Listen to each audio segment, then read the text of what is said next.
Shalom and welcome to Temple Talk. This is Yitzhak Ruvain speaking to you from south of Jerusalem, here in the holy land of Israel, on a very beautiful, mild winter day. Today is the 14th day of the month of Tevet, 5785. It is also the 14th of January, 2025. And this week, we begin the book of Exodus, the second book of the 5 books of Moses, as they are sometimes referred to, the Chumash, as it's often referred to in Hebrew, meaning based on the word 5, meaning 5 books. And of course, the Torah is its most official name, the 5 books of Moses, which comprise the Torah. And yes, with the beginning of the book of Exodus, not only do we begin a new book, but we begin a new chapter in the life of the people of Israel, and really a new chapter in world history, as we will soon find out as we delve into the book of Exodus. And other news, we've here in Israel have been hearing the horrible reports from the Los Angeles area, and our prayers are with you and our hearts go out to you. And it's just awful what we've been hearing and seeing and witnessing from afar. And I just hope that everybody can hold out and get their lives back together as soon as possible, and that Los Angeles and the surrounding area can rehabilitate just as soon as possible, and hopefully learn from mistakes and correct oversights that helped to lead to this disaster. We in Israel have experience with disasters that could have, in large part, been prevented, and hopefully we've learned from our own experiences. And yes, it's they say that the old saying is that liberty, the price of liberty is eternal vigilance. Well, I think the price of good living is eternal vigilance. We must never take things for granted. We must never prioritize ideology or convenience over necessity. And that, again, I'm saying that not simply about the fires in Los Angeles, but about our situation here in Israel this past year and a half. As you know, as everybody knows, Donald Trump is set to be inaugurated less than a week from now, in 6 days from now. And he has repeatedly said that if there is no hostage deal by that time between Israel and Hamas, then all hell will break out. And it seems now that Israel and Hamas are very busy negotiating. There's all different reports. None of them have really been confirmed, but they're very close on a deal. The deal is very, very profoundly unsatisfying from my perspective, from the perspective of many Israelis. I feel that the only deal that would fill the minimal criteria is that every single person living and not living who is in Israeli or someone who was taken from Israel, because they were not all Israeli citizens, who is in Gaza now, be returned to Israel immediately. That's step 1. After that, we'll talk about step 2. That is not what they're talking about. They're talking about 33 or 34 people being returned in the first stage, which Israel also returns many, many terrorists, which is also something that we should have learned from before, that's what leads to more terror. So I'm not going to linger on this, but it seems that the incoming Trump administration is also putting tremendous pressure on Israel. They want there to be some kind of resolution concerning the hostages, I guess, before the inauguration. And so Israel, who's been counting on support from the Trump administration on every front. Seems to be right now perhaps getting a lot of pressure to scramble to make some kind of deal before Trump gets in. I don't know if that's a good thing, a bad thing. Um, there's a lot of people here expressing their opinions, and I don't know exactly where it will lead to, but we'll have to wait and see. Again, it could all turn out to be, potential deal could collapse at the last minute, or not. Again, unfortunately, when you are at war with enemies that care not for their own citizens, they don't care for their own infrastructure, they don't care um, about the destruction of their own population. It's very hard to make a deal with them. The same thing with the Houthis in Yemen. Israel can bomb them endlessly. They don't care. Doesn't matter to them. They're getting their missiles from Iran and firing them over to us. So really, what Israel needs to do to put an end to Hamas and to the Houthis is to take down Iran. And hopefully that is something that will be taking place in the near future, because I don't think there's any other way to really ultimately crush Hamas or the Houthis, and of course Iran. If there's a regime change in Iran, and of course nobody knows what that means, what it would lead to, but if there were to be a regime change and a new regime took over that was not bent on destroying the Middle East, let alone Israel, then there could be a positive way forward. I will not bore you anymore with this political talk. We're going to take our talk and take it back a few thousand years, I guess about close to 4,000 years, back into Egypt, where again it was also political things happening.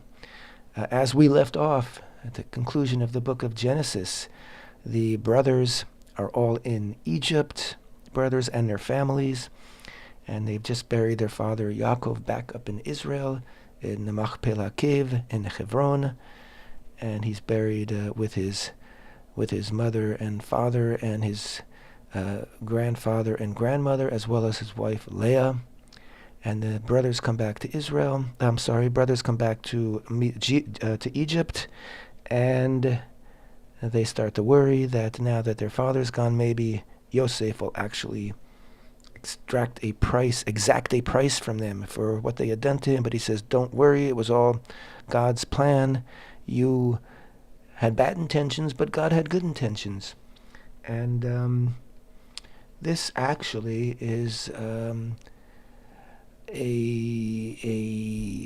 this day, a very real way that Jews understand what's going on, that bad things happen, but God has a plan, and every Yerida is followed by an Aliyah, meaning every descent, every down is followed by an even greater up. And so sometimes we have to take a fall in order that we can rise up and be stronger and be better.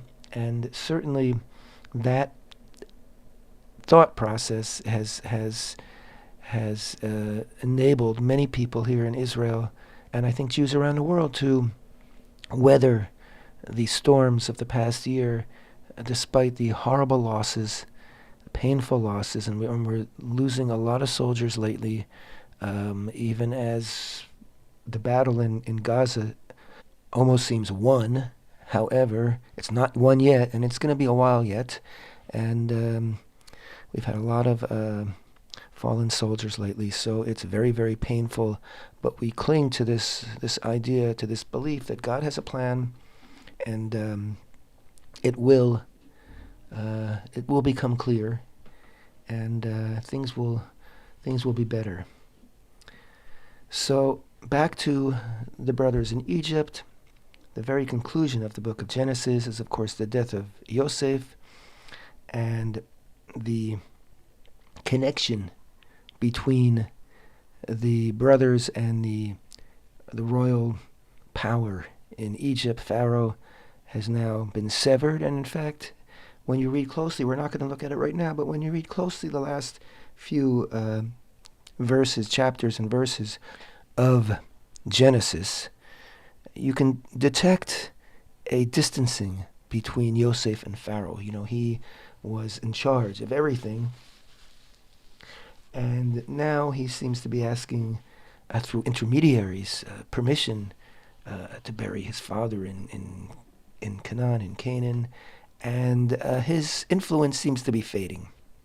And certainly once he has passed on, his influence continues to fade, and that leads us right up to the first verses of the book of Exodus, known in Hebrew as Shemot.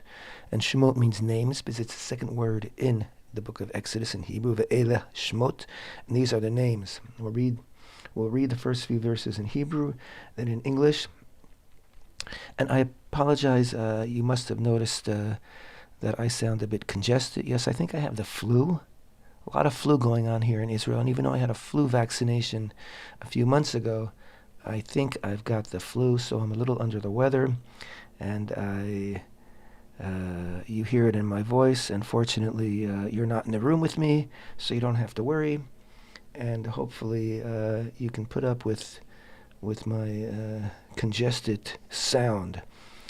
ואלה שמות בני ישראל הבאים מצרימה את יעקב איש וביתו באו ראובן שמעון לוי ויהודה יששכר זבולון ובנימין דן ונפתלי גד ואשר ויהי כל נפש יוצאי ירך יעקב 70 נפש ויוסף היה במצרים וימות יוסף וכל אחיו וכל הדור ההוא ובני ישראל פרו וישרצו וירבו ויעצמו במאוד מאוד ותמלא הארץ אותם ויקום מלך חדש על מצרים אשר לא ידע את יוסף ויאמר אל עמו הנה עם בני ישראל רב ועצום ממנו הבה נתחכמה לו פן ירבה והיה כי תקרנה מלחמה ונוסף גם הוא על שונאינו ונלחם בנו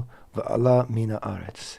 And these are the names of the children of Israel who were coming to Egypt with Yaakov. Each man and his household came, Reuven, Shimon, Levi, and Yehuda, Issachar, Zvulun, and Binyamin, Dan and Naphtali, Gad and Asher. And all the persons who emerged from Yaakov's loins were 70 souls. And Yosef was in Egypt. Yosef died and all his brothers in that entire generation. The children of Israel were fruitful, teemed, increased, and became strong, very, very much so, and the land became filled with them. A new king arose over Egypt, who did not know of Yosef. He said to his people, Behold, the people, the children of Israel, are more numerous and stronger than we. Come, let us outsmart it, lest it become numerous, and it may be that if a war will occur, it too may join our enemies and wage war against us, and go up from the land. So, yeah, this is politics. This is history.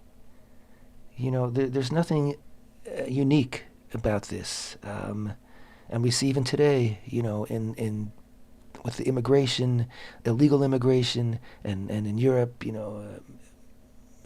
legal immigration, population changes. I mean, lahavdil, I would say a big difference between the increasing numbers of the children of Israel and the increasing numbers of Islamicists in European countries and the United States. But yes, these are real political things that happen, and at a certain point, the old guard in the nation says, "Wait a minute, this is not good for us."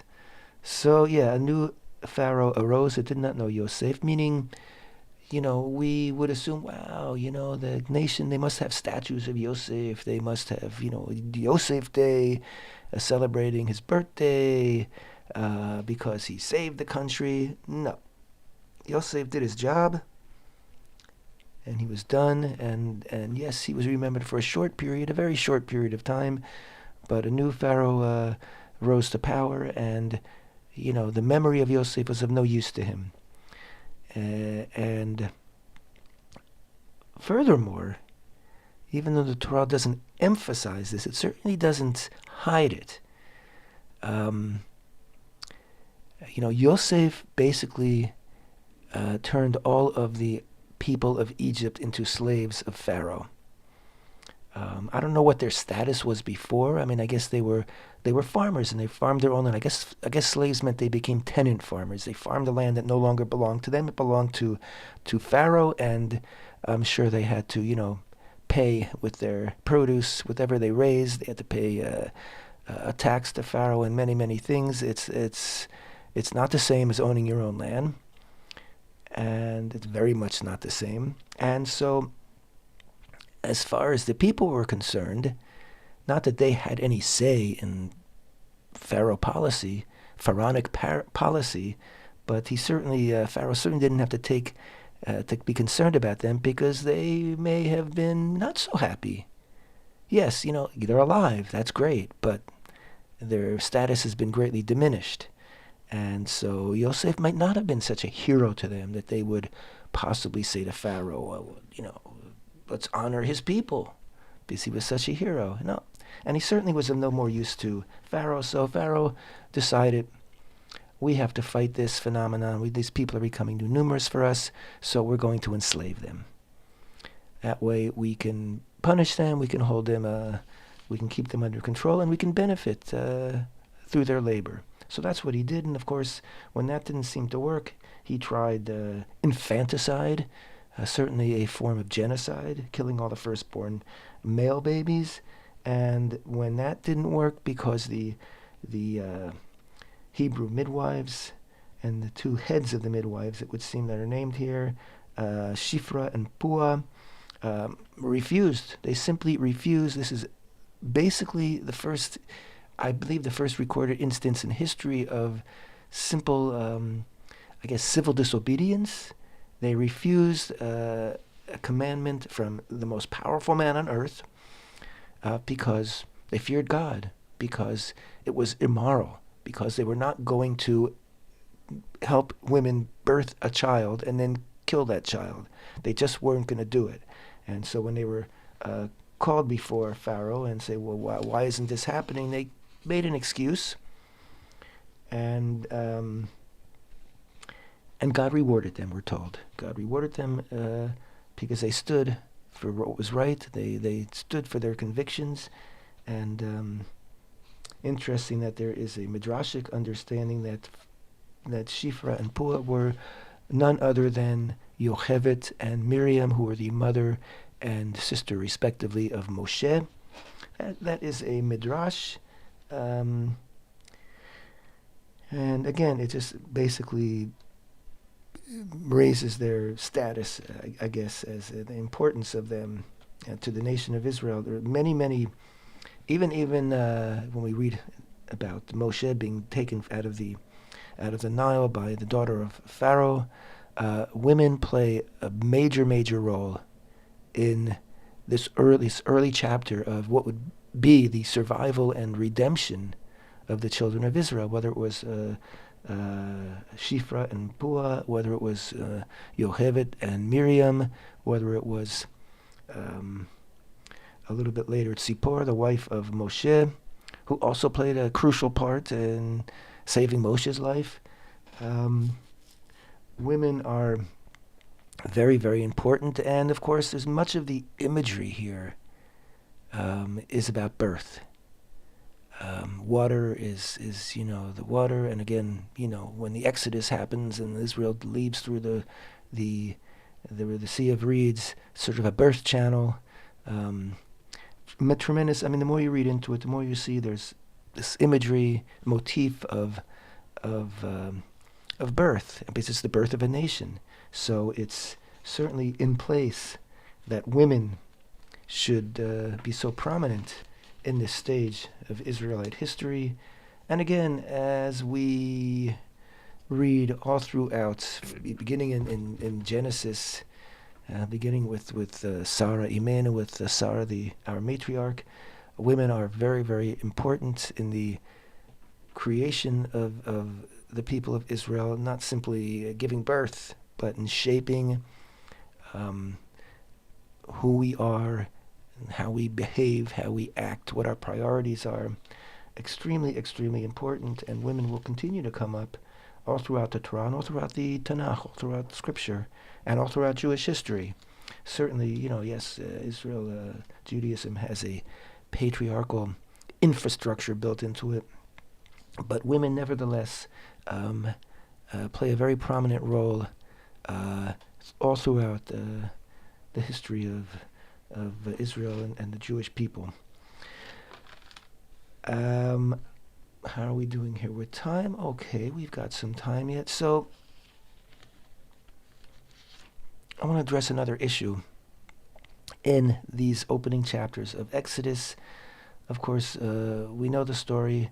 We're all familiar with the story of Moshe. He's born unto Amram, a Levite, and his wife Yocheved, and they're able to keep him hidden because if their Egyptian neighbors or authorities should find out, they'll take their infant and throw him in the river, the Nile, and kill him, drown him. So they're able to keep him hidden for 6 months, and then they can no longer hide him, so they place him in a basket and put him on the Nile. And of course, the next morning, the daughter of Pharaoh comes out to bathe with her. She's with her handmaidens, and she sees the basket and has them reach out for the basket and immediately understands that it's a Hebrew child, but nevertheless loves it and wants to adopt it. And standing in the rushes, is Miriam, the sister of Moshe, and she volunteers to find a Hebrew midwife, a Hebrew a nursemaid, a milkmaid, to be able to nurse the child. And of course, she brings Moshe's own mother to do it. And so Moshe is in the care of his own mother for a short period of time until he's weaned. And then he's handed over to the daughter of Pharaoh and is raised in the house of Pharaoh, in the palace of Pharaoh, the man who's oppressing the Israelites. And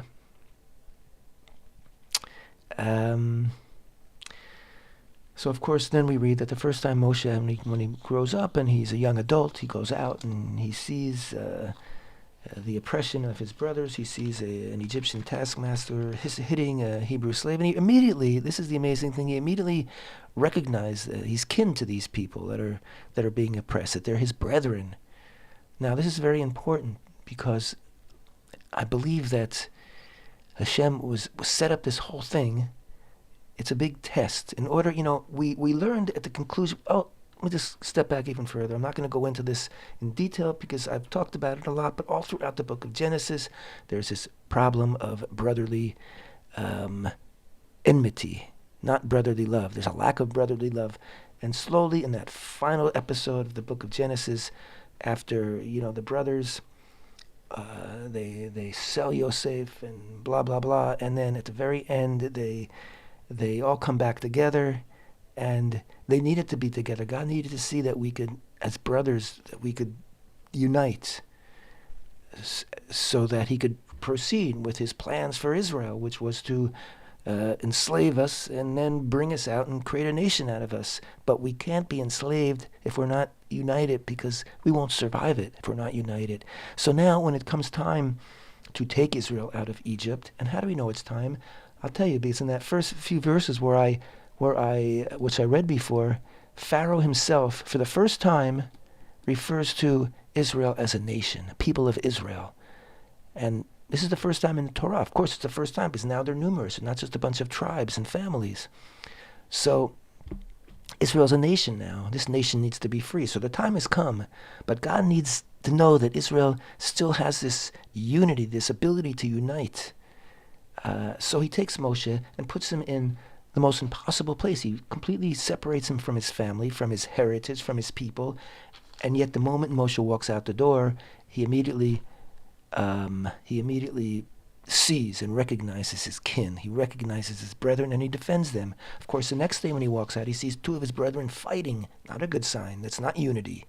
And he tries to step between them. And of course, they say, "Oh, you're going to kill us too."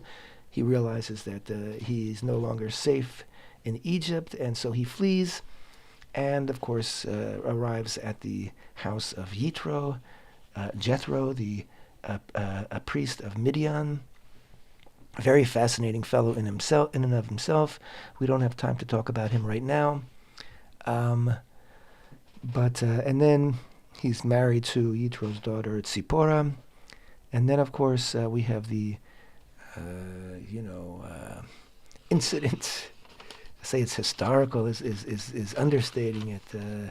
When Moshe is shepherding the sheep of his father-in-law, and he sees from a distance a burning bush, and that bush is burning, but it's not being consumed. And Moshe, just like Avraham, was very curious. Avraham was curious, and we say that Avraham caught God's attention because Avraham was searching for God. This is midrashic understanding. Avraham was always searching for God. As a young man, he was searching for God. And so when God saw that someone was reaching out to him, he said to Avraham, Lech lecha, go to the land I will show you. You'll be under my care now. And so Moshe also exhibits this curiosity, which draws him to the sneh, which is the Hebrew name for this lowly bush. And God says, you're standing on holy ground. Take off your shoes. And then God reveals to Moshe this plan, which is a fantastical plan. It's kind of a crazy plan. You're going to go in, you're going to talk to Pharaoh, you're going to say, let my people go. Obviously, Pharaoh's not going to say yes. God says to Moshe, he's not going to say yes, he's going to say no. I know that, but eventually he'll let you go. And Moshe is just supposed to say, okay, sounds good. It's a crazy plan, really. If you think about it, it's a crazy plan. And so Moshe argues, and he says, I'm not the man. Who am I? They won't believe me. And I don't speak well. I stutter. All kinds of excuses. For every excuse, God answers and has an answer for every excuse. What name shall I give them of the God that I saw, etc., etc.? What sign should I give them? And according to Midrash, this went on for an entire week, 7 days. Moshe was basically arguing with God. Think about it. This man who was an unassuming person, he was brought up in a lap of luxury. He went out, saw injustice, dealt with it in a very, very harsh way. He killed the Egyptian, and then he fled. And then he happened to be sitting by a well when the daughters of Yitro came out, and he saw that they were being bullied by the other shepherds, so he stepped in and helped them. And he's invited to Yitro's house. He marries his daughter. Now he's shepherding. He's working for his father-in-law, just like Yaakov worked for his father-in-law. But Moshe, there's no conflict here. Moshe hasn't said a word. He seems to be, he's in midlife now, and doesn't seem to be going anywhere. And then all of a sudden, he meets up with God, and instead of just saying, okay, God, you tell me what to do, and I'll do it, or he argues with God. He wants God to somehow prove that he should do it, and eventually,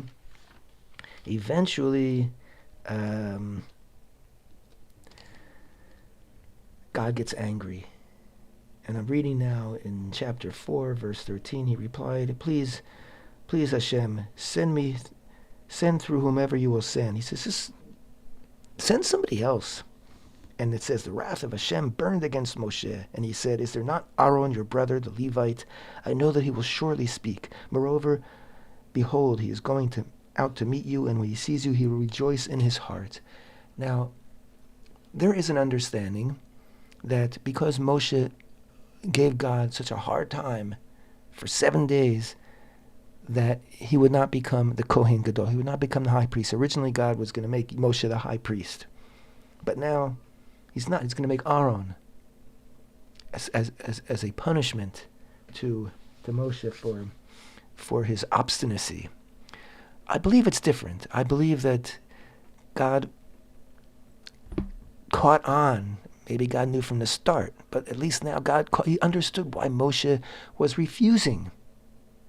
Why Moshe was refusing to take on this task. Because Moshe was the younger brother of Aaron, and Moshe did not want to outstage upstage his brother Aaron. He did not want to do what had happened between Yaakov and Esav, or between Yitzchak and Ishmael, or between Yosef and his brothers. He wanted the kavod, the respect, the honor, the job to go to his older brother. He was going to hold out. Even God could not compel him to do something that would be disrespectful to his older brother, whom he knew he had, but he really didn't know. And so God's experiment, as I call it, was to separate them and separate Moshe from his people, from his heritage, and see if this bond would hold up, would withstand this separation. And it did. And, how do we know it did? Not simply because Aaron was on his way to meet Moshe, but because he was on his way to meet him, and he had love, he had joy in his heart. And later on, we'll see that when he met him, he gave him a big kiss. This was it. This was proof. This was the secret ingredient that was going to get Israel out of Egypt. Brotherly love, no less than that. When the brothers united in Egypt with Yosef, there was affection, there was unity, there was forgiveness, but we don't read of any expressions of joy. There's relief, but this is the first time simcha, joy. He has joy in his heart. This is the first time that an outright expression of brotherly love. He's happy to see his brother, and he's not jealous. That's the other thing. He's not jealous that God went to his younger brother, and Moshe didn't want him to be jealous, so he held out till God would finally send Aaron on his way to meet him. This is what God was. I believe this is what God was holding out for. Moshe was holding out for this, and God was holding out for this. God wanted to see if this would happen, and this was the moment when the redemption, when the Geula, when the exodus from Egypt became a reality, when Moshe and Aaron met with love and joy, and that was it. And yes, all throughout the rest of the book, the 5 books of the Torah, and all throughout the rest of Jewish history, there's, we're not always united, and brothers are not always loving, and oftentimes there's conflict, and whenever there's conflict, there's disaster. We know that. We know that to this day. We're living it. It's in our everything, in our existence. We need to be united, and not simply united, but united with love and with affection. And this is what made Aaron eligible to be the Kohen Gadol, high priest. It wasn't because Moshe was, I don't think it was because Moshe was now not eligible because he held out, and so now God's going to give it to Aaron. I think that God gave it to Aaron because Aaron had no jealousy. All he had was joy in his heart. And that's what the Kohen Gadol, and that's what all the Kohanim are about. They are our brother. That's how they represent us in the temple, in the Mikdash. They stand before Hashem and they represent their brothers. And they are no better than us, and they are no less than us. They are our brothers. And that is their job. And every day, and here in the land of Israel and in the diaspora, on high holidays, but here, on the holidays, but here, and every day in Israel, a Kohen who's in the morning prayer, stands in front of the entire Kehillah and the entire congregation and blesses the congregation with the tripart blessing. God shall protect you, that we read about in first in the book of Numbers.